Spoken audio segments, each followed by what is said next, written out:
Welcome to our channel. నేను నవీన్. ప్రస్తుతం బళ్ళారిలో గాలి జనార్దన్ రెడ్డి పేరు మరొకసారి తెరపైకి వచ్చింది.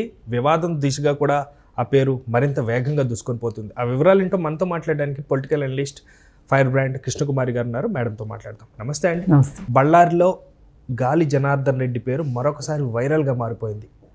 అక్కడున్న పరిస్థితులు ఏంటంటే ఎందుకు అలా మళ్ళీ పేరు బయటకు వచ్చింది? ఇప్పుడు గాలి జనార్దన్ రెడ్డి గనుల దొంగగా గజ దొంగగా పేరుంది. అయితే బీజేపీ ముద్దుబిడ్డగా అతని వ్యవహారం అంతా బాగా ఒకానొక టైంలో బాగా నడిచింది. బాత్రూమ్లు కూడా గోల్డే కదండి. బాత్రూమ్లు కూడా గోల్డే నడిచిన తర్వాత అదే సందర్భంలో కర్ణాటకకి ఆంధ్రప్రదేశ్కి ఓబులాపురం గనుల విషయంలో సరిహద్దు వివాదం కూడా వచ్చింది. ఆ వివాదం వచ్చినప్పుడు స్వర్గీయ రాజశేఖర్ రెడ్డి గారు ఆంధ్రప్రదేశ్ భూభాగాన్ని ఆయనకి ఇచ్చేయటం, ఎవరికి? గాలికి ఇచ్చేశారు. గాలికి ఇచ్చేస్తే గాలి ఏం చేశాడంటే, నా బాబాయ్, నా తమ్ముడు, నా బాబాయ్ నా కోసం ఇంత చేస్తే నా తమ్ముడు కోసం నేను ఎంత చేయాలి అని చెప్పి జగన్మోహన్ రెడ్డిని బాగా చూసుకున్నాడు. సొంత తమ్ముడు మాదిరి. నా తమ్ముడు, నాకు దైవం ఇచ్చిన బాబాయి, దేవుడు ఇచ్చిన తమ్ముడు అని చెప్పి చెప్పుకునేవాడు వీళ్ళిద్దరి గురించి. సరే, నూరుగొడ్డ రాబందు గాలివానకి పోయింది అన్నట్టు గాలి జనార్దన్ రెడ్డి మీద కూడా ఒక చూపు పడి మొత్తానికి ఆయన చట్టానికి దొరికినప్పటికీ అప్పటి నుంచి ఇప్పటి వరకు అంటే దాదాపు 2011 నుంచి ఇప్పటి వరకు 2010-11 నుంచి ఇప్పటి వరకు అతనికి బాగానే నడుస్తుంది. ఒడిదుడుకులు ఉన్నప్పటికీ నడుస్తుంది. సాక్షాత్తు వెంకటేశ్వర స్వామికి కూడా ఆ రోజుల్లో 18 కోట్లు పెట్టి వజ్ర కిరీటం చేయించాడు. ఇవాళ అయితే అది 300 కోట్లో ఉంటుంది ఆ వజ్ర కిరీటం. అయితే ఆ తర్వాత ఆయన రాజకీయాల్లో కూడా రావాలనుకుని బీజేపీలో చేరి పోటీ చేశాడు, గెలిచాడు. మళ్ళీ మొన్న గెలవలేడు అనే ఒక పరిస్థితుల్లో అతను వేరే పార్టీ పెట్టి పార్టీ ద్వారా ఇండిపెండెంట్గా గెలిచి బీజేపీ కండువా కప్పుకున్నాడు. పార్టీని మళ్ళీ బీజేపీలో విలీనం చేసి ఆ పార్టీ ద్వారా గెలిచి పవర్ అయితే తెచ్చుకున్నాడు. ఎమ్మెల్యేగా పవర్ తెచ్చుకున్నాడు. కానీ ఎంత పవర్ తెచ్చుకున్నప్పటికీ కూడా అక్కడ పార్టీ అధికారంలో లేదు కాబట్టి, బీజేపీ పార్టీ అధికారంలో లేదు కాబట్టి అతనికి అంత బాగా సాఫీగా పప్పులు ఉడకట్లేదు. సరే, అతడు ఎంత గనుడు అంటే డిమానిటైజేషన్ టైంలో 500 కోట్లు పెట్టి పెళ్లి చేశాడు, కూతురు పెళ్ళి. 500 కోట్లు అక్షరాల. ఐటీ వాళ్ళు కూడా ముక్కు మీద వేలేసుకున్నారు. అతని జోలికి వెళ్ళలేరు, వెళ్ళకపోతే కుదరదు, వెళితే ఉద్యోగాలు పోతాయి, వెళ్ళకపోతే కనీసం వాడి దగ్గర నుంచి ముడుపులన్నా దక్కుతాయి. ఇలాంటి సంకట పరిస్థితి నుంచి మొన్న అతనికి శిక్ష పడింది. ఎవరికి? గాలి జనార్దన్ రెడ్డికి శిక్ష పడితే ఆ శిక్ష నుంచి అతను శిక్ష పడటమే కాకుండా 2 సంవత్సరాల పైబడి శిక్ష పడితే వాళ్ళకున్న పోస్టులు పోయే చట్టం ఒకటి వచ్చింది కదా, ఎమ్మెల్యే పోస్ట్ పోయింది. పోతే అతను పైకోర్టుకి వెళ్ళి నిర్దోషిగా బయటపడితే మళ్ళీ ఇమీడియట్గా అతని ఎమ్మెల్యే పోస్టు అతనికి ఇచ్చారు. ఈ పరిస్థితుల్లో ఈయనకి పక్క నియోజకవర్గమైన భరత్ రెడ్డి సన్నిహితుడు, ప్రెజెంట్ ఎమ్మెల్యే సతీష్ రెడ్డి, అతని అనుచరుడు సతీష్ రెడ్డి ఫ్లెక్సీలు కట్టే వివాదంలో గొడవలు అయ్యి ఇతన్ని కాల్పులు జరపాలని చూశాడు. అతను కాల్పులు కూడా జరిపాడు. కానీ ఇతను ఎస్కేప్ అయ్యాడు, ఇంకొక అతను దానికి బలయ్యాడు. సరే, ఈ గొడవ అంతా తెలిసింది. పోలీసులు వచ్చి ఇరు వర్గాల్ని చెదరగొట్టి హాస్పిటల్కి తరలించడం ఇవన్నీ జరిగినాయి.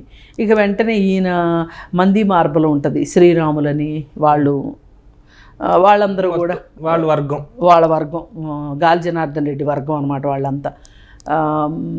ఇదంతా ఏంటంటే ఒక ప్రైవేట్ సైన్యం అధీనంలో ఉంటుంది ఆ ఏరియా అంతా. గాలి జనార్దన్ రెడ్డి అంత ఈజీగా మాట్లాడుకుంటే అయ్యే పని కాదు. ఒకప్పుడు మాట్లాడాలంటే కూడా గజగజ వణికేవాళ్ళు గాలి జనార్దన్ రెడ్డి గురించి. అసలు ఇంత అటెంప్ట్ ఒక అతను చేయగలిగాడు అంటేనే ఆశ్చర్యకరమైన విషయంగా ఉంది. ఇప్పుడు గాలి జనార్దన్ రెడ్డి అనేవాడు అతని చరిత్ర చూసుకుంటే ఆశాంతం ఆశ్చర్యకరమే. ఒక కానిస్టేబుల్ కొడుకు అతను. అయితే అతను ఇంట్లో నుంచి చదువుకున్నది 10th క్లాసు. ఇంట్లో నుంచి పారిపోయి ఒక యజమాని దగ్గర ఒక గనులో అంటే మైనింగ్ ఆఫీస్లో ఉద్యోగం సంపాదించాడు. అప్పటికే మైనింగ్ ఆఫీస్లో పనిచేస్తున్న ఒక అతను ఇతనికి ఏదో ఉప్పందిస్తే వీళ్ళిద్దరూ కలిసి అతని దగ్గర నుంచి వీళ్ళు మైను సాధించుకోగలిగారు. ఓనర్ పోయాడు గాలికి, వీళ్ళకి వచ్చింది. ఈ సందర్భంలో ఏమనుకున్నాడంటే ఇతను అతని కూతురు పెళ్లి చేసుకుంటే మొత్తం నాదే అవుద్ది కదా అని చెప్పి వాళ్ళ అమ్మాయిని ఇంట్లో నుంచి తీసుకుని వెళ్ళిపోయి బయటికి వెళ్ళిపోయి పెళ్లి చేసేసుకున్నాడు. అది అతని ప్రస్థానం. అలా చేయించుకున్న గని ఏదైతే ఉందో, మైనింగ్ ఏదైతే ఉందో, ఆ వ్యాపారాన్ని 3 పువ్వులు 6 కాయల కింద అసలు భూమాత నిజంగా ప్రకృతి ప్రకోపించి ఏ రోజైనా సరే అతనికి ఎలాంటి ముగింపు ఉంటుందో అతని జీవితానికి తెలియదు. కానీ నిజంగా సత్యానికి రోజులైతే గనక, ధర్మానికి రోజులైతే గనక, అతను ప్రకృతికి చేసిన అన్యాయానికి అతనికి ఎలాంటి ముగింపు ఉంటుందో తెలియదు. అంత ఓబులాపురం గనుల గురించి ఆ కృష్ణం వందే జగద్గురు సినిమాలో మనం గమనిస్తే గనక ఆ తవ్వేసిన దాన్ని, ఆ బళ్ళారి ఏరియా మొత్తం, ఆ ఏరియా రెడ్ కలర్ తోటి కోటింగ్ అనమాట. ఇప్పుడు ఎవరన్నా ఇంటికి తెల్ల సున్నం వేయించుకుంటే తెల్ల సున్నం ఉంటుంది కనీసం 1 సంవత్సరం అన్న, ఎర్ర సున్నాలే ఉంటాయి అందరికీ. అక్కడ లారీలు ఐరన్ ఓరు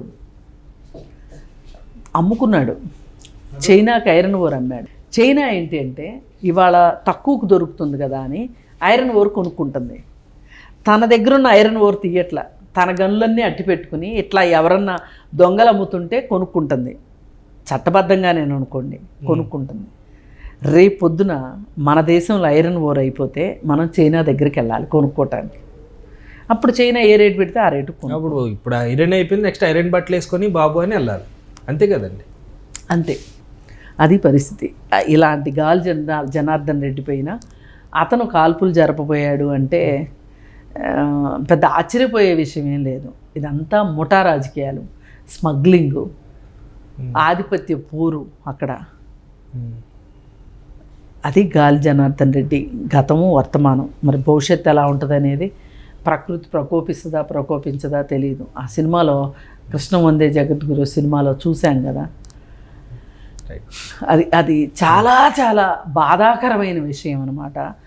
ఒక మనిషి 500 అంటే డిమానిటైజేషన్ టైంలో అప్పటికే అప్పటికే అతను జైలుకి వెళ్ళి వచ్చున్నాడు.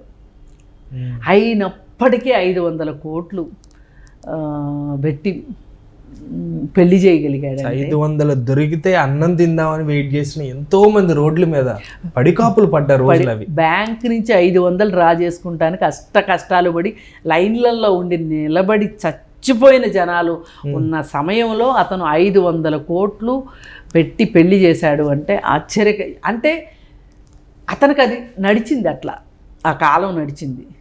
ఇప్పుడు చూడండి, ఒకవేళ నిజంగా పాపం ఎవరో మధ్యలో అతను చనిపోయాడు కానీ అసలు ఆ బుల్లెట్లే ఇతనికి తగిలుంటే ఇలాంటి స్మగ్లర్లు రాజకీయ నాయకులు అయ్యి మన పరిపాలిస్తున్నారు. ఇది అన్నిటికన్నా బాధాకరమైన విషయం. Thank you so much. Thank you viewers.